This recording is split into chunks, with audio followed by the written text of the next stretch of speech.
আহমেদাবাদ বিমান দুর্ঘটনায় দেবদূতের ভূমিকায় নির্মাণ শ্রমিক রাজু উদ্ধার হয়েছে বিপুল পরিমাণে সোনা, নগদ টাকা।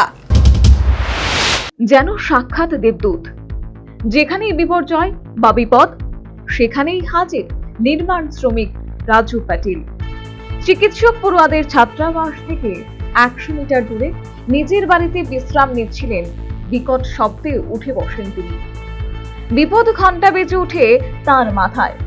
বুঝতে অসুবিধে হয়নি মানুষ বিপদে পড়েছে। এক মুহূর্ত সময় নষ্ট না করে ছুটে যান ছাত্রাবাসের সামনে। তখন চারিদিকে শুধু চিৎকার আর হাহাকার। কাজে নেমে পড়েন রাজু। এলাকার কয়েকজনকে জুটিয়ে নেন। এরপর শাড়ি, ধুতি ও দড়ি জোগাড় করে ঝাঁপিয়ে পড়েন ছাত্রাবাসে আটকে থাকা আহতদের উদ্ধার কাজে। রাত পর্যন্ত কাজ করে বহু মানুষকে বাঁচিয়ে কুড়িয়ে পান 80 গ্রাম সোনার গয়না, 80,000 টাকা সহ মূল্যবান জিনিসপত্র। সবই জমা দেন পুলিশের কাছে। 2008 সালে গুজরাটে ধারাবাহিক বিস্ফোরণের সময়ও রাজুর কেরামতি দেখেছিল আহমেদাবাদবাসী।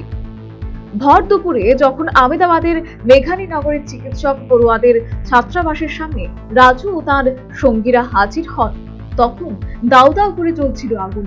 তারাই জানান, প্রথম 15 থেকে 20 মিনিট আশেপাশে যেতে পারছিলেন না। দ্রুত চলে আসে দমকল ও বিপর্যয় মোকাবেলা বাহিনী। তাদের সঙ্গে উদ্ধার কাজে হাত লাগান। ছাত্রাবাসের 3 তলা থেকে 6 তলা পর্যন্ত আটকে থাকা মানুষকে উদ্ধার করতে শাড়ি, ধুতি, চাদর জোগাড় করেন। একে একে আটকে থাকা মানুষকে উদ্ধার করে রাজ্য বাহিনী, কিন্তু সকলকে বাঁচাতে না পারায় আফসোস তার। বলেন, আগুনে লেলিহান শিখা কাছে যেতে দিচ্ছিল না, তাই চোখের সামনে অনেককে মরতে দেখতে হলো। ধ্বংসাবশেষে বেঁচে যাওয়া জিনিস খুঁজতে থাকেন রাজু। তাতে নগদ টাকা, সোনার গয়না ছাড়াও পাসপোর্ট, একটি গীতা উদ্ধার করেন। মঙ্গলবার রাজ্যের স্বরাষ্ট্রমন্ত্রী হর্ষ সংঘি জানান, উদ্ধার হওয়া সব জিনিস পুলিশের হাতে তুলে দিয়েছেন রাজু। সেগুলি যাদের জিনিস তাদের ফেরতের ব্যবস্থা করা হচ্ছে। 2008 সালেও এমন ভাবে বিপদগ্রস্তদের বাঁচাতে কার্যত আগুনে ঝাঁপ দিয়েছিলেন রাজু।